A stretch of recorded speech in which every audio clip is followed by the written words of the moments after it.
2024 start ఎలా అయిందో నాకు గుర్తులేదు కానీ ఎండ్ అయితే చాలా సాడ్గా బ్యాడ్గా అయిపోయింది ఇండియన్ క్రికెట్ ఫ్యాన్కి ఇండియన్ క్రికెట్ టీంకి.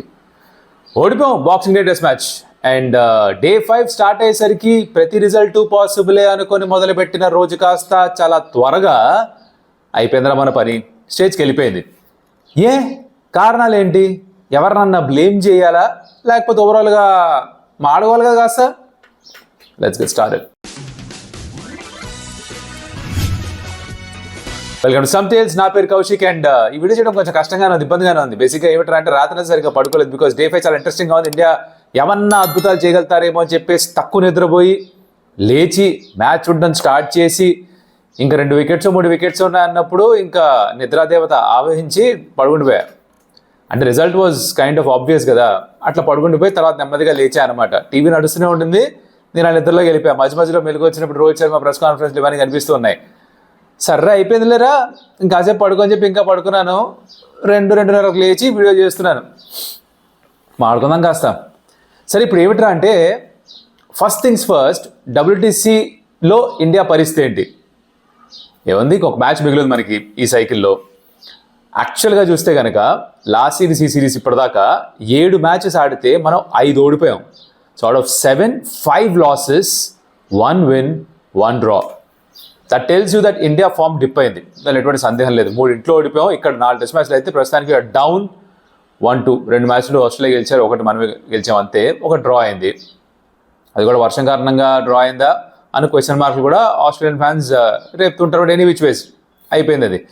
ఈ మ్యాచ్లో ఏమిటో జరిగింది అంటే డే 5 స్టార్ట్ అయ్యేసరికి all results were possible. Australia win was more probable, Australia draw higher probability, అలాగే ఇండియా కూడా డ్రా హైయర్ ప్రాబిలిటీ. ఇండియా గెలవడం అనేది చాలా తక్కువ ప్రాబిలిటీ అని తెలుసు.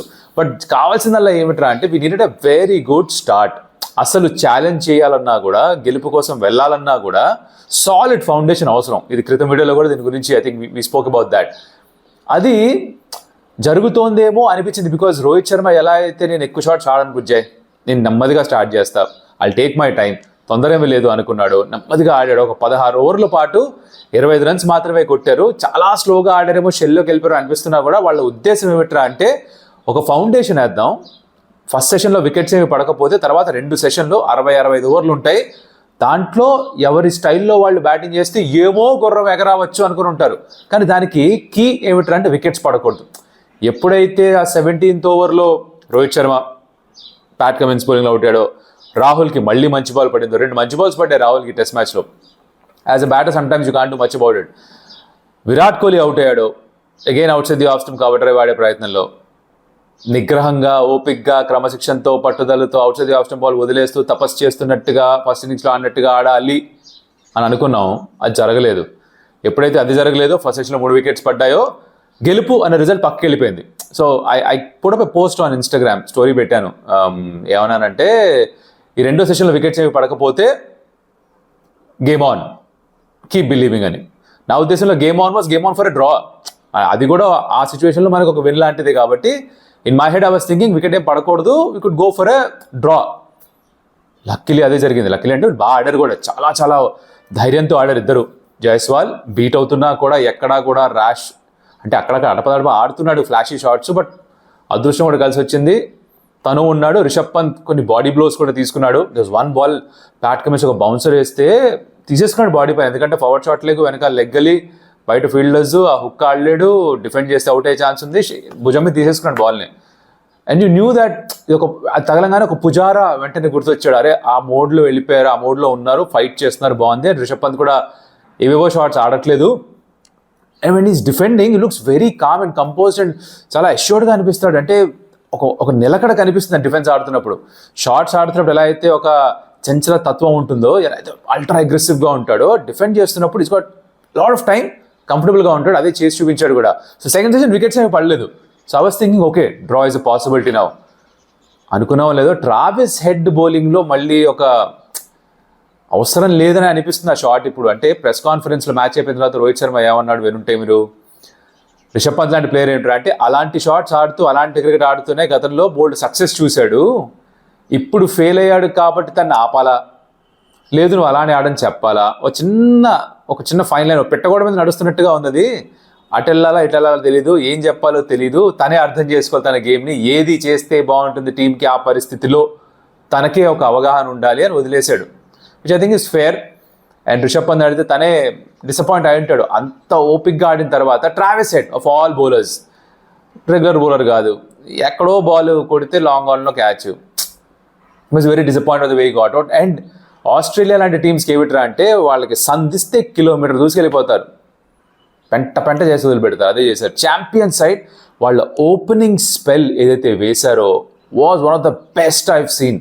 అదే ఛానల్లో outside the off stump ball లోపలికి బయటికి మూవ్ చేస్తూ బీట్ చేస్తూ Mitchell Starc was extraordinary first స్పెల్లో. ప్యాట్ కమిన్స్ అయితే మనకి బుమ్రా అయితే వాళ్ళకి ప్యాట్ కమిన్స్ ఎక్కడ ఊపిరి పీల్చుకునే ఛాన్స్ కూడా ఇవ్వట్లేదు. ఆస్ట్రేలియాకి ఏమిటో వాళ్ళ ఫేవర్లో ఉందంటే there are 2 sometimes 3 fast bowlers కలిసి ఒకేసారి అటాక్ చేస్తున్నారు. ఇండియాకి మెజారిటీగా Bumrah has been in great form. ఈ మ్యాచ్లో సిరాజ్ కాస్త ఫామ్లోకి వచ్చాడు, బట్ ఆ థర్డ్ సీమర్ ఎవరన్నా కూడా except for the Perth test match అంత ఎఫెక్టివ్గా అనిపించలేదు, అట్లీస్ట్ వికెట్స్ తీసుకోలేదు. అది ఆస్ట్రేలియాకి ఫేవర్గా మారింది. సో ఆ ప్రెషర్ బిల్డ్ చేయగలిగారు వాళ్ళు, అదే కంటిన్యూ అయింది. ఎప్పుడైతే రిషబ్ పంత్ వికెట్ దొరికిందో it kind of dam gates ఎత్తేసినట్టే అని అర్థమైపోయింది. బికాజ్ వెంటనే జడేజా వచ్చి వెళ్ళిపోయాడు, first innings century Nitish Kumar Reddy వచ్చి అవుట్ వెళ్ళిపోయాడు, 6 పడిపోయాయి. తెలుసు యూ నో దట్ అరే ఇందాకే వదిలేసాం, ఫస్ట్ సెషన్ తర్వాతే విన్ వదిలేసాం, 3 వికెట్లు పడ్డాక ఇక్కడ ఇంకా సర్వైవలే, డ్రా కూడా అయిపోయిందిరా పోయిందంటే అనిపించింది.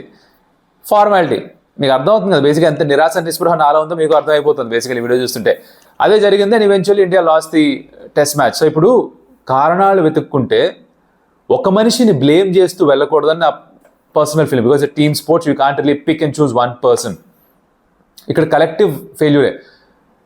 అన్ఫార్చునేట్లీ ఇంకో విషయం ఏంటంటే గెలిచినప్పుడు అంతా బాగుంది అనిపిస్తుంది, ఓడిపోయినప్పుడు బోల్డ్ అన్ని ప్రాబ్లమ్స్ కనిపిస్తాయి. స్టార్టింగ్లో మాట చెప్పా, ఈ టెస్ట్ మ్యాచ్ల్లో 1 మాత్రమే గెలిచాం ఇప్పటిదాకా మనం, 1 డ్రా, మిగతా 5 ఓడిపోయాం. తప్పులు ఉన్నాయి, ముందు ఉన్నాయి, ఇప్పుడు ఉన్నాయి, సరి చేసుకోకపోతే తర్వాత ఉంటాయి. మన టాప్ ఆర్డర్ నుంచి రన్స్ రావట్లేదు, కన్సిస్టెంట్గా రన్స్ రావట్లేదు. జైస్వాల్ ఈ సిరీస్లో ఇప్పటికే ఇండియా తరఫున హై స్కోరర్ అయినా కూడా తనని పక్కన పెడితే, పర్త్లో విరాట్ కోహ్లీ నుంచి ఒక సెంచరీ పక్కన పెడితే, రాహుల్ నుంచి 2 హాఫ్ సెంచరీస్ పక్కన పెడితే కన్సిస్టెంట్గా టాప్ 6 టాప్ 7 నుంచి రన్స్ రావట్లేదు. That's a problem. ఈ ప్రాబ్లం మనకి ఇప్పుడు కాదు 2-3 ఏళ్లుగా ఉంది. ఫస్ట్ ఇన్నింగ్స్లో కూడా మనం ఫైట్ బ్యాక్ చేయగలిగింది only because of Washington Sundar and Nitish Kumar Reddy. ఆ పార్ట్నర్షిప్ లేకపోతే ఇండియా లేదు. సో ఆ టాప్ ఆర్డర్ని ఫిక్స్ చేసుకోకపోతే ఫస్ట్ ప్రధాన కారణం ఇండియా టాప్ ఆర్డర్లో కన్సిస్టెంట్గా రన్స్ రావాలి. వాళ్ళని కాపాడుకోవడానికి, వాళ్ళకి ఇంకా కుషన్ ఇవ్వడానికి బౌలర్స్లో ఎవరు ఎక్కువ బ్యాటింగ్ బాగా చేస్తారో వాళ్ళని తీసుకుంటున్నారు. బ్యాటింగ్ని లెందన్ చేద్దాం అని అస్సలని వదిలేసి కొసన్ని పట్టుకొని వేలాడుతున్నాం మనం. అస్సలు ప్రాబ్లం అడ్రస్ చేయాల్సింది టాప్ 6 టాప్ 7లో కన్సిస్టెంట్గా రన్స్ రావట్లేదు. రోహిత్ శర్మ, విరాట్ కోహ్లీ, రిషబ్ పంత్, శుభ్మన్ గిల్ వీళ్ళెవడు కూడా కన్సిస్టెంట్గా రన్స్ స్కోర్ చేయలేదు ఈ సిరీస్లో. Rahul was better, technically the most sound, but ఆ టాప్ 6 టాప్ 7 నుంచి మనకి రన్స్ రావట్లేదు. రెండో రీజన్ మన fast bowling unit. Bumrah exceptional, out of the world, but Siraj నుంచి, ఆకాశ్దీప్ నుంచి ఆర్ హర్షిత్ అన్నప్పుడు తన నుంచి కావాల్సినంత సపోర్ట్ రాలేదు. ఎలా అయితే ఆస్ట్రేలియాకి they were hunting in packs, ఇండియాకి బుమ్రా మాత్రమే ఆ వికెట్ తీసే మనిషి అనిపిస్తున్నాడు. నిన్న ఒక రీల్ చూశాను, ఎంత బాధేసిందో నాకైతే. ఒక 8 ఓవర్ల స్పెల్ వేశారు. So people somebody messaging spell అంటే ఏంటి అని. మీరు ఒక్కసారి వరుసగా ఓవర్లు వేశారనుకోండి, 2 ఓవర్లో 3 ఓవర్లో 4 ఓవర్లో, దాని తర్వాత మళ్ళీ నీకు బ్రేక్ ఇచ్చారు. సో ఆ బ్రేక్ ఇచ్చే లోపల వరుసగా వేసే ఓవర్స్ని స్పెల్ అంటాం. 9 స్పెల్స్ వేశాడు, ఒకే స్పెల్లో 8 ఓవర్స్ వేశాడు. ఆ రీల్లో పాపం ఇట్లా చేతులు తన మోకాళ్ళ మీద పెట్టుకొని ఇంకా నా వల్ల కావట్లేదు భయ్యా, రోహిత్ శర్మ చెప్తున్నాడు నా వల్ల కావట్లేదు, జోర్ నహీ లగ్ రా హై అంటున్నాడు. ఇంకా అసలు ఎనర్జీ లేదు, బలం పెట్టలేకపోతున్నాను అని చెప్తే ఇంక అప్పటికి ఆపేశాడు. 8 ఓవర్ల స్పెల్ వేసిన తర్వాత నా వల్ల కాదని తన క్యాప్టెన్ తను చెప్తే ఆపారు. ఎందుకు వేయించాల్సి వస్తుంది? తను తప్ప ఎవరు వికెట్లు ఇవ్వట్లేదు, అందుకే వేయించాల్సి వస్తుంది. సిరాజ్ బాగా వేసినా వికెట్స్ అంత రెగ్యులర్గా రావట్లేదు, ఆకాశ్దీప్కి వికెట్స్ రాలేదు. So that's where we're kind of losing the plot, losing the games. 3, ఆస్ట్రేలియాని మెచ్చుకోవాలి. ఇప్పుడు ఎంతసేపు ఇండియాలో ఫాల్ట్స్ చూస్తున్నాం కరెక్టే, కానీ ఆస్ట్రేలియా కూడా ఎంత బాగా ఆడారో ఆలోచించాలి మనం. ప్యాట్ కమిన్స్ ఫస్ట్ ఇన్నింగ్స్లోనూ అద్భుతమైన పార్ట్నర్షిప్, 2వ ఇన్నింగ్స్లోనూ బ్యాట్ తోటి అగైన్ వెరీ గుడ్ పార్ట్నర్షిప్, బాల్తో 2 ఇన్నింగ్స్లోనూ వికెట్స్ ఇస్తున్నారు, అందుకనే ప్లేయర్ ఆఫ్ ద మ్యాచ్ తనే. అండ్ వాళ్ళ లాస్ట్ వికెట్ పార్ట్నర్షిప్ అది ఇండియాని డిమారలైజ్ చేసింది. So if you look at it, వాళ్ళు ఫైట్ చేశారు, they wanted this win more than India. So ఇవన్నీ కారణాలు. ఇప్పుడు లైక్ ఐ సెడ్ ఒక పర్టికులర్ ప్లేయర్ని నీ వల్లే జరిగింది అని చెప్పడం కరెక్ట్ కాదు. సరే, టాకింగ్ అబౌట్ జైస్వాల్, కన్ఫ్యూజన్ ఉండొచ్చు, ఏంది భయ్య అది స్నికోలో కనిపించలేదు కదా ఎడ్జ్, మరి ఎందుకు ఇచ్చేశారు అని. So what they saying is, నార్మల్గా చూసినప్పుడు ఏమిటి, డిఫ్లెక్షన్ ఉంది, డిఫ్లెక్షన్ కనిపిస్తోంది, బట్ స్నికోలో కనిపించలేదు ఆ స్పైక్. టెక్నాలజీ అన్నది అసిస్ట్ చేయడానికి మాత్రమే, అంటే మీకు విజువల్గా కనిపించిన దాన్ని సపోర్ట్ చేసుకోవడానికి మాత్రమే, కానీ అదే ఫైనల్ అథారిటీ కాదు అన్నది చెప్తున్నారు. సో అక్కడ స్నికోలో కనిపించకపోయినా కూడా విజువల్ ఎవిడెన్స్ ఏమిటి, బాల్ పడి తగిలి డీవియేట్ అయింది, అందుకని అవుట్ ఇచ్చారు. అండ్ జైస్వాల్ కూడా కాన్ఫిడెంట్గా లేడు, ఆ స్నికోలో ఆ స్పైక్ కనిపించలేదు కాబట్టి వెళ్ళేది ఆర్గ్యూ చేశాడు. కానీ పోస్ట్ మ్యాచ్ ప్రెస్ కాన్ఫరెన్స్లో రోహిత్ శర్మ కూడా అన్నట్టు, టు బి ఫేర్ అది అవుట్లానే అనిపించింది, తగిలినట్టుగానే అనిపించింది. కాకపోతే ఏమిట్రా అంటే ఈ టెక్నాలజీలో ఉన్న లోపాలు ఏవైతే ఉన్నాయో 100% యాక్యురసీ లేకపోవడం ఏదైతే ఉందో ఇది ఎక్కువ శాతం ఇండియాకే బ్యాక్ ఫైర్ అవుతుంది. ఆ నిర్ణయాలన్నీ మనకి వ్యతిరేకంగా వెళ్తున్నాయని, which is again a fair point.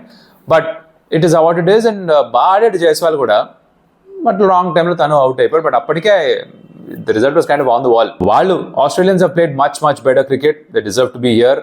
And ఇక్కడి నుంచి ఇప్పుడు ఏంట్రా పరిస్థితి అంటే, కొత్త సంవత్సరంలో సరికొత్తగా మొదలు పెట్టాలి, ఈ సిరీస్ని ముందర కాపాడుకోవాలిగా. 10 ఏళ్లుగా ఇండియా ఆస్ట్రేలియాలో ఓడిపోయింది లేదు, సో దాన్ని ఇంకా నిలబెట్టుకోవాలంటే సిడ్నీ టెస్ట్ గెలవాలి. డ్రా కూడా అవుట్ ఆఫ్ క్వశ్చన్, గెలిస్తే 2-2 అన్న స్కోర్ లైన్ తోటి సిరీస్ డ్రా అవుతుంది. I'll get to the point of WTC finals తర్వాత.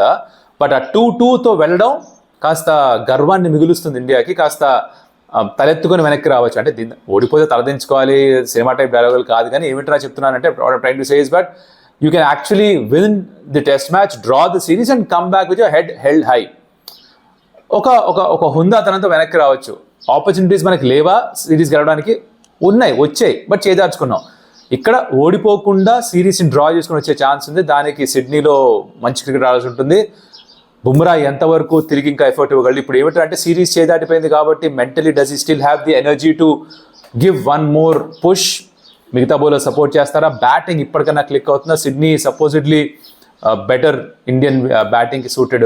మెల్బర్న్లో కూడా కొన్ని సంవత్సరాలుగా ఓడిపోయింది లేదు, బట్ అది జరిగిపోయింది. సిడ్నీలో యూజువలీ ఇండియా బాగా పర్ఫామ్ చేస్తారు. Can they do that? Is a big question mark. Somebody like Rohit Sharma, Virat Kohli, this is the last time they coming to Australia for sure. Mostly series తర్వాత నాకు తెలిసి ఇద్దరిలో ఒకళ్ళు అయితే వెళ్ళిపోతారు. వెళ్ళిపోమని అడుగుతారేమో, బికాజ్ మనం WTC ఫైనల్కి వెళ్ళలేము. కొత్త సైకిల్కి I'm guessing Rohit Sharma might be the first one to go, considering his form and lack of runs and everything else. దీని గురించి ఆల్రెడీ క్రితం వీడియో కూడా మాట్లాడుకున్నాం. విరాట్ కోహ్లీ కూడా రన్స్ కావాలి. He's going through not a great phase. గత 5 సంవత్సరాలుగా 3 సెంచరీస్ మాత్రమే ఉన్నాయి. You might want to back him as much as you want to. He's earned that. ఇన్ని సంవత్సరాలుగా స్కోర్ చేసిన రన్స్ అన్నిటితోటి ఎక్స్ట్రా అవకాశాలు విరాట్కి ఇవ్వచ్చు. అలాగే రోహిత్ శర్మ కూడా ఇస్తున్నారు. But at some point selectors will decide that enough is enough. అది ఎప్పుడు ఎవరికి ఎలా వస్తుంది అనేది వెయిట్ చేసి చూడాలి. But Sydney test is something that India needs to fight and win. ఇది పక్కన పెట్టేస్తే సిరీస్ WTC ఫైనల్కి ఎలా వెళ్ళొచ్చా? ఇంకా ఇండియా ఫ్యాన్ ఒక ఆశాజీవి కదా, ఇప్పటికి కూడా మనం వెళ్ళొచ్చేమని గాడిలో మెడలు కట్టుకోవడం అనమాట. ఏంట్రా పాసిబిలిటీ అంటే సిడ్నీ టెస్ట్ ఒకటి గెలవాలి. That's number 1 thing. కంట్రోల్ చేయగలిగింది అది ఇండియా. ఫస్ట్ సిడ్నీ టెస్ట్ గెలవాలి. దాని తర్వాత ఆస్ట్రేలియా శ్రీలంకకు వచ్చిన తర్వాత టెస్ట్ మ్యాచ్ అంటే 2 మ్యాచ్ సిరీస్ ఉంది కదా, ఆస్ట్రేలియాకి బెస్ట్ కేస్ రిజల్ట్ ఇండియా ఫేవర్లో ఉండాలంటే ఒక టెస్ట్ మ్యాచ్ డ్రా చేసుకోవాలి. అంతకుమించి వాళ్ళు ఏం చేయకూడదు. అంటే రెండో డ్రా కూడా అవ్వకూడదు, ఒక మ్యాచ్ గెలవకూడదు ఆస్ట్రేలియా. ఒక మ్యాచ్ డ్రా చేసి ఒక మ్యాచ్ ఓడిపోవాలి వాళ్ళు. అలాంటి టైంలోనే ఇండియా క్వాలిఫై అవుతారు. సౌత్ ఆఫ్రికా వాళ్ళు క్వాలిఫై అయిపోయారు, రైట్? ఈ సైకిల్ కృష్ణార్పణం. I don't think we deserve to go in the finals. I don't think we do, because last 7 matchesలో 5 ఓడిపోయిన తర్వాత you don't deserve to be in the finals. It's as simple as that. So అది నా personal opinion. మీరేమనుకుంటారు కింద కమెంట్లో చెప్పండి. ఈ test match చూసిన తర్వాత డే 5 తర్వాత మీరు కూడా ఐఎమ్ షూర్ డిసప్పాయింట్ అయి ఉంటారు. But it's part of the game. అవుతూ ఉంటుంది. స్ఫోటనాకు వాళ్ళు గెలుస్తారు, వాళ్ళు ఓడిపోతారు. ఈ సంవత్సరం అయిపోయింది, గతం కథ అనుకోవాలి. కొత్త సంవత్సరంలో ఇంకో టెస్ట్ మ్యాచ్ తోటి ఫ్రెష్గా స్టార్ట్ చేయాలి. I know that Indian cricket మనందరి మైండ్స్ని చాలా ఇన్ఫ్లుయెన్స్ చేస్తుంది. అది గెలుపోవటంలో మనపైన చాలా ప్రభావం చూపిస్తాయి. బట్ రేపొద్దున మళ్ళీ నిద్రలేస్తాం, సూర్యుడు వస్తాడు, సరికొత్త రోజు, సంవత్సరం మారుతుంది, మళ్ళీ కొత్త రోజు, కొత్త సంవత్సరం, కొత్తగా మళ్ళీ స్టార్ట్ చేద్దాం. Let's hope for something good, let's hope for something nice. But unfortunate ఈ టెస్ట్ మన ఫేవర్లో వెళ్ళలేదు. మరొకరు మళ్ళీ కలుద్దాం. అప్పటిదాకా సెలవు. ఆ సబ్స్క్రైబ్ అని కూడా చెప్పే మూడ్ లేదు భయ్యా. మళ్ళీ కలుస్తా. అదిగోస్ అమిగోస్.